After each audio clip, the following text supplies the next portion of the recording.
Hi, everybody. I think I'm on my final take here, but I had some trouble fitting everything into my 15-minute time limit and saying everything clearly. I'm Sterling. I've been giving classes for pure linguistics for a long time now, maybe about 3 years. I can't remember exactly how long, but anyway, I was honored when I was asked by Pure Linguistics to write and record a series of documents and videos, kind of help new teachers think about possible ways to present the technical details of English grammar in our lessons. So here we go with my personal best on that subject. And in this first video, first I'm going to give you some general comments about the whole concept of how to do this.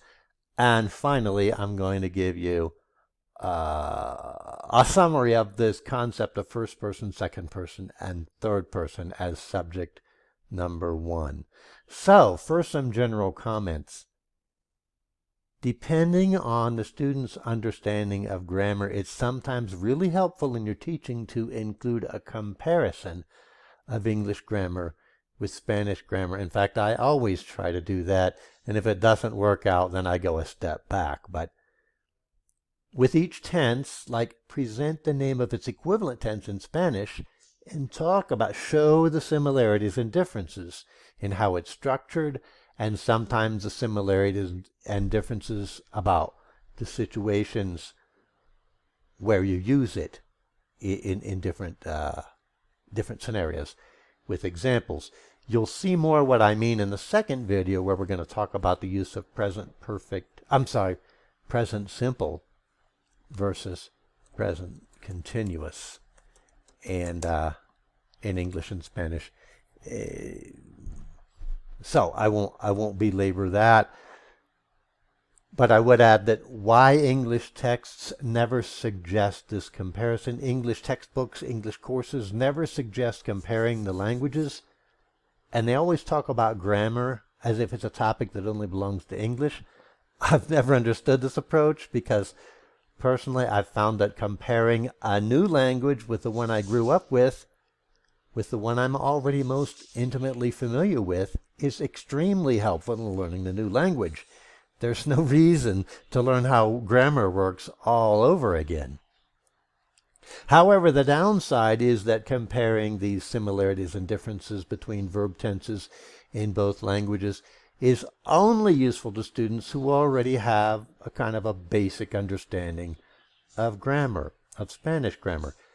Unfortunately, we have too many students who don't understand basic Spanish grammar, even though they speak fluent Spanish. They really hate learning about grammar. They don't want to know anything about grammar, and generally they don't want to know anything about grammar in English either. So we have to figure out how to deal with that on a case-by-case basis. On the positive side, though, if your student does already recognize what you mean when you use the name of a particular verb tense, then that's great, because comparisons with Spanish are going to be very helpful to them. And they'll be a step ahead of the students who really aren't interested in learning grammar. So the big challenge we have most often is that we really have to address a lot of disinterest in grammar, which is really the key to learning it all. And so we have people who want to learn English who are not interested in grammar. That's a tough thing to deal with. But, okay, that's the end of my general comments. Now let me use the rest of the time to talk about some grammar terms that I think are important that we don't spend enough time on before, especially with zero-level beginners starting from the beginning. You need to understand what the terms first person, second person, and third person mean. They're not terms that are specifically associated with English. Now, as an English teacher, we often have this habit of telling students, oh, it's easy, just remember, a third person subject gets an S. But then we have to be careful to take enough time to really explain well, what do we mean by third person? What's a third person? What's a first person? What's a second person?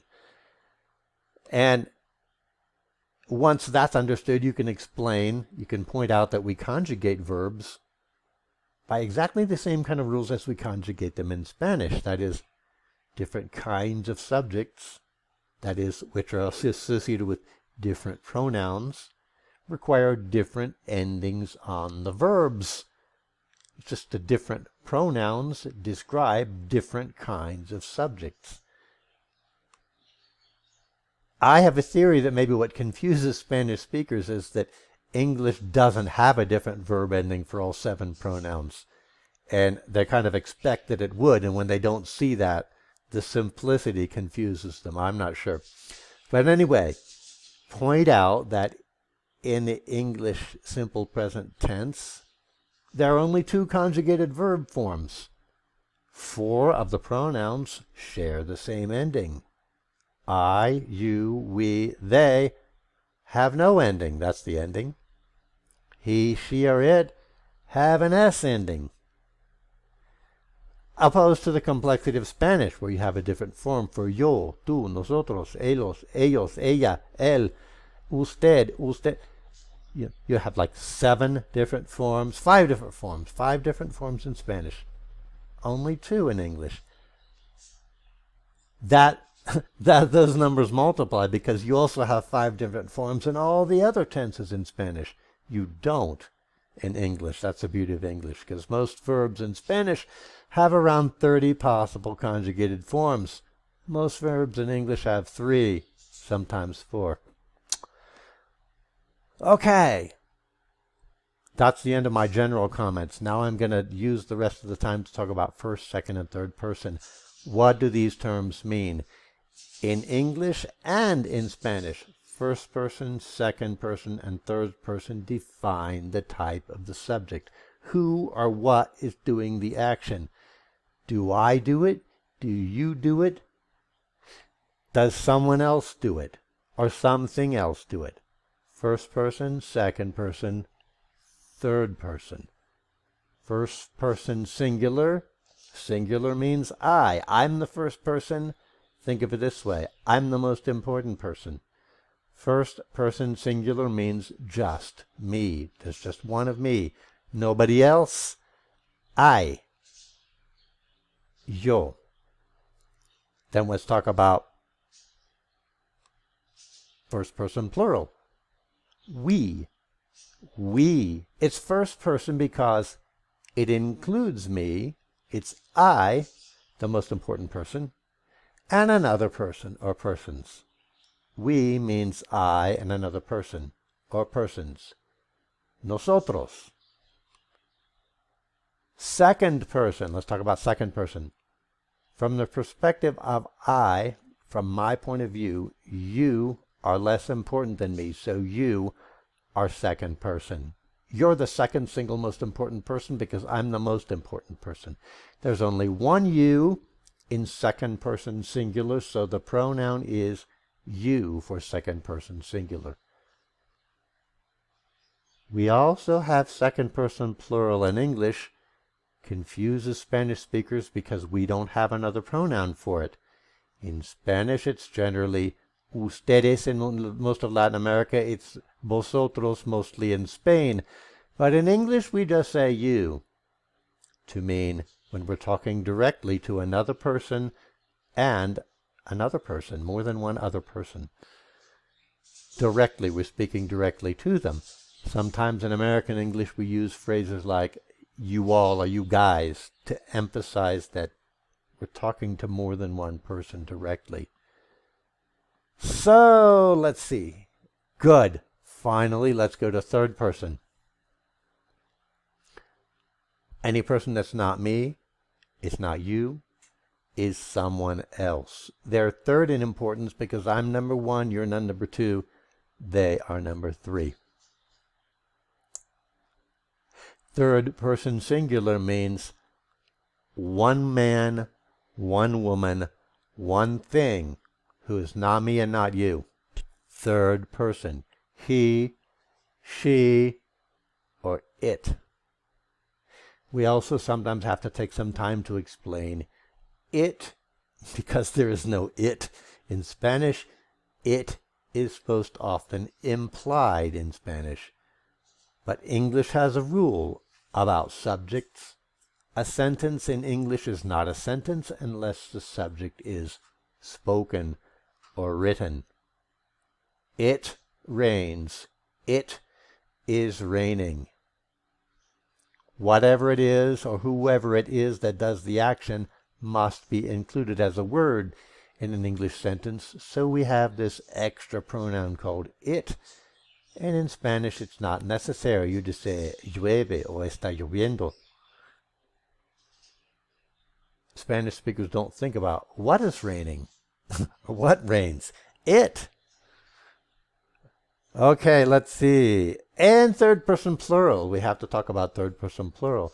That means we're talking about not me, not you, but more than one other person. A group of men, a group of women, a group of things. They in subject form. Ellos, ellas en español. Más de una persona que no incluye yo ni incluye tú. Otras personas. Okay, I hope didn't go too fast. Only one last point. One point of confusion is that we usually teach these rules using pronouns, and then students get confused when they start doing example sentences because they don't understand that a pronoun is a substitute for a more specific noun. So we have to be sure they understand the difference between a noun and a pronoun. For example, my grandmother is a specific noun. The pronoun for her is she. Because who is my grandmother? My grandmother's not I. My grandmother is not you. My grandmother is another person, a specific other person. My grandmother is female, so when I use a pronoun, she's she. My grandfather is he. But still, it's any person who's not me and not you, and there's only one of them. So you can use some examples like, my grandmother lives in a house. That's a third person singular specific subject. She lives in a house. That's a third person singular with the pronoun. Or we can talk about first person plural. My father and I like spaghetti. My father and I. That's very specific. I and my father. We is less specific. It's a substitute for my father and I. We like spaghetti. First person plural with a pronoun. And finally, second person plural specific. You and your brother. You and your brother are welcome here. You are welcome here.